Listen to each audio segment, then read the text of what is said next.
Starting my speech in 3, 2, 1। ধন্যবাদ মাননীয় speaker, আমাকে বিতর্কের মহামঞ্চে কিছু বলবার সুযোগ করে দেওয়ার জন্য।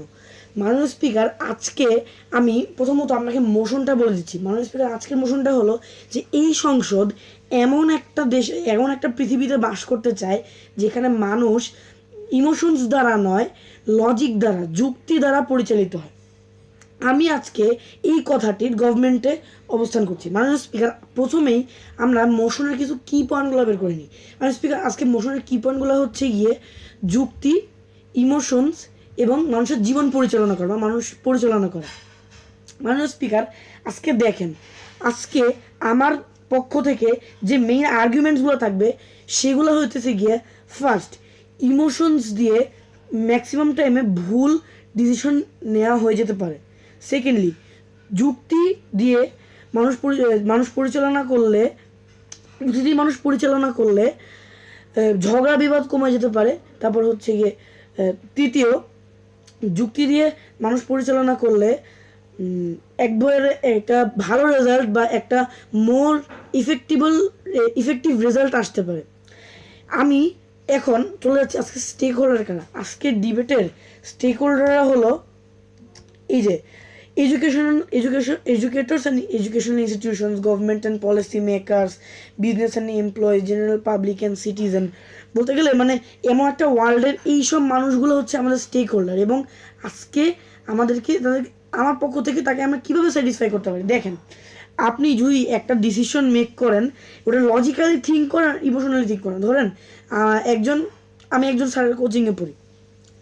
সো ওই স্যারটার ক্লাসে যদি আমি কোনো দুষ্টামি করি, স্যারটা যদি ভাবে ধরে একটু ফেভারিজম, এটা কিন্তু একটা ইমোশনালি একটা ডিসিশন নেওয়া, যে সেটা আমার কোচিংয়ে পড়ে সে দুষ্টামি করলে আমি দেখলাম, এটা কিন্তু একটা ফেভারিটিজম বা ফেভার করা। সো এটা কিন্তু একটা আনফেয়ার থিং।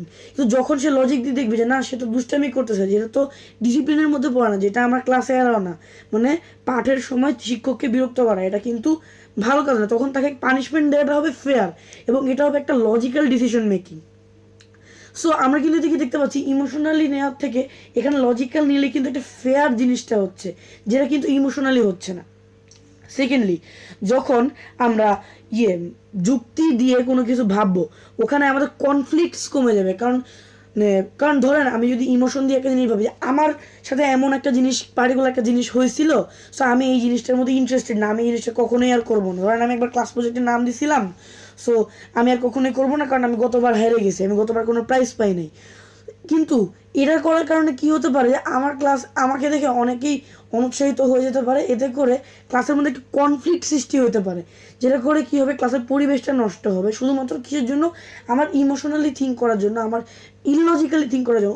অপরদিকে আমি যদি থিঙ্ক করি যে অনেক বড় বড় মানুষ বলে গেছেন, একবার না পারিলে দেখো শতবার। তো আমি একবার হেরে গেছি বলে আমার পুরা সায়েন্স প্রজেক্ট বা পুরা সায়েন্স ফেয়ারের হিস্ট্রি বা পুরো সায়েন্স ফেয়ারের ফিউচার নষ্ট হয়ে যায়নি, ধ্বংস হয়ে যাবে না। আমি যদি আরেকবার ট্রাই করি, হয়তো আমি প্রাইজ পেয়ে যেতে পারি। এটা করে কি হবে, সবার মাথায় এই একটা পজিটিভ থিঙ্কিংটা কিন্তু আসবে। এখন মাননীয় স্পিকার, আজকে আমি যে এই কথাগুলো বললাম, এখন আমার অপোনেন্ট এসে আমাকে অনেক কিছুই বলতে পারে যে না, ইমোশন হচ্ছে গিয়ে মানুষের শরীর বা মানুষের জীবনের অনেক ইম্পর্টেন্ট একটা পার্ট। আমি তো এখন বলতে পারতেছি যে আজকের ডিবেটটা কিন্তু ইমোশনস নিয়ে চিন্তা করে, আমরা কিন্তু অলরেডি বুঝতে পারছি যে ইমোশনস নিয়ে চিন্তা করে অনেক সময় ভুল ডিসিশন নিয়ে ঝামেলা পেকে যেতে পারে। তো ধরেন একটা আসামি একটা খুন করছে বা একটা খারাপ কিছু করছে, সো ওই আসামিটা কি কারণে খারাপ কিছুটা করছে এবং ওটা কি আসলে লজিক্যাল ছিল কি না খারাপ কিছুটা করা, ওইটা বিবেচনা না করে যদি আমি ইমোশনাল, আমার ধরো ওর খারাপ লাগলো যে না, ওর সাথে খারাপ কাজটা করছে, ওকে আমি দিয়ে দিলাম ফাঁসি, ওকে আমি দিয়ে দিলাম যাবজ্জীবন কারাদণ্ড বা 2 লাইফ ইমপ্রিজনমেন্ট, মানে মরার আগ পর্যন্ত সে জেলেই থাকবে, সে যদি পুনর্জন্ম করে তাও সে জেলেই থাকবে, এরকম যদি একটা শাস্তি আমি তাকে দিয়ে দিই, ওই ক্ষেত্রে কিন্তু মাননীয় স্পিকার ওই আসামিটার জন্য এটা খুবই খারাপ একটা ইফেক্ট আনতে পারে, তাই না? সো এতে করে কিন্তু আমরা বুঝতে পারতেছি যে ইমোশনালি থিঙ্ক করে আমরা একটা খারাপ দিকেও চলে যেতে পারি, এবং এটার চান্সেস আছে যেটা আমরা লজিক্যালি পারি না। কারণ লজিক্যালি থিঙ্ক করে অলওয়েজ আমরা এমন একটা রেজাল্টে আসবো যেটা আনফেয়ার হবে না, কনফ্লিক্ট ক্রিয়েটেবল হবে না, এবং ওই জিনিসটা হচ্ছে গিয়ে একটা ভালো রেজাল্ট আনতে পারবে। এখন আমি আসতেছি, আজকে আমার অপোনেন্ট এসে আমাকে বলতে পারে যে যে এই যে ইমোশনস, মানে ইমোশন হচ্ছে মানুষের এক্সপিরিয়েন্সের একটা ইন্টিগ্রাল পার্ট। হ্যাঁ, আমি মানলাম, কিন্তু যখন ইমোশনস ইম্পর্টেন্ট, কিন্তু যখন আমরা শুধুমাত্র ইমোশনসের উপরেই আমাদের মানে জীবন পরিচালনা করবো, মানুষ পরিচালনা করব, ওই ক্ষেত্রে কিন্তু এই যে এথিক্যাল অ্যান্ড সোশ্যাল কনসিডারেশনস আসতে থাকবে। ওই ক্ষেত্রে কিন্তু আমাদের জীবনটা এলোমেলো হয়ে যাবে। তো এই জীবন যখন এলোমেলো হয়ে যাবে, ওই ক্ষেত্রে কিন্তু আমাদের জীবনে অনেক ধরনের কনফ্লিক্টস এসে আমরা মেন্টালি আমরা সিক হয়ে যেতে পারি। ওই ক্ষেত্রে কিন্তু আমাদের জন্য খুবই ইজিভাবে আমরা সেফ সাইডে থাকতে পারি লজিক্যালি চিন্তা করে। এখন আমার অপোনেন্ট এসে যদি আমাকে এটা বলে যে ইমোশনস দ্বারা মোটিভেশনদেরকে ড্রাইভ করা যায়, কিন্তু দেখেন মোটিভেশন ঠিক আছে, মোটিভেশন হচ্ছে একটা মানুষের জীবনে কাজ করার জন্য বা কোনো কিছু করার জন্য অনেক বেশি ইম্পর্টেন্ট, কিন্তু মোটিভেশনের কারণে অনেকে কিন্তু এক্সট্রিমলি মোটিভেটেড হয়ে নিজের হেলথের জন্য বা মেন্টাল হেলথের জন্য খারাপ দিকেও চলে যেতে পারে। এটা লজিক্যালি থিঙ্ক করলে হয় না। ধরেন আমার সবাই মোটা মোটা বলে, এই জন্য এখন জিম করা শুরু করলাম। জিম করতে করতে আমার একদিন মনে হলো, আচ্ছা একবারে এত জিম না করে আমি ইনজেকশন মেরে দিই, তাহলে আমার বডি যেন অনেক বাল্কি সাইজ হয়, আমার মাসেল টাসেল চলে আসবে, সিক্স প্যাক পাই যাবো। ওই ক্ষেত্রে কিন্তু এটা কিন্তু একটা ইমোশনাল জাজমেন্ট, যে আমি এখন এটা করে ফেলি, তাহলে আমাকে আর কেউ এগুলো বলতে পারবে না, আমি ওয়েট লুজ করে আমি এগুলো করে ফেলবো। এক্সট্রিমলি মোটিভেটেড হয়ে কিন্তু আমার সব এরকম করে যেতে পারে, যেটা কিন্তু লজিক্যালি থিঙ্ক করে কেউ করতে পারে না।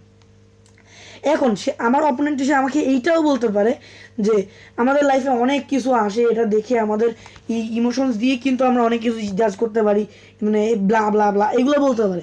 কিন্তু দেখেন ইমোশনস আমাদের লাইফে অনেক কিছু আসবে, এবং ওই জিনিসগুলোকেই কিন্তু আমাদেরকে ভেবে চিনতে লজিক্যালি চিন্তা করার পরেই করতে হবে। অ্যান্ড এর জন্যই তো আমি বলতে চাচ্ছি যে লজিক্যালি চিন্তা করাতে আমাদের কিন্তু কোনো ব্যাড ইফেক্টস নাই।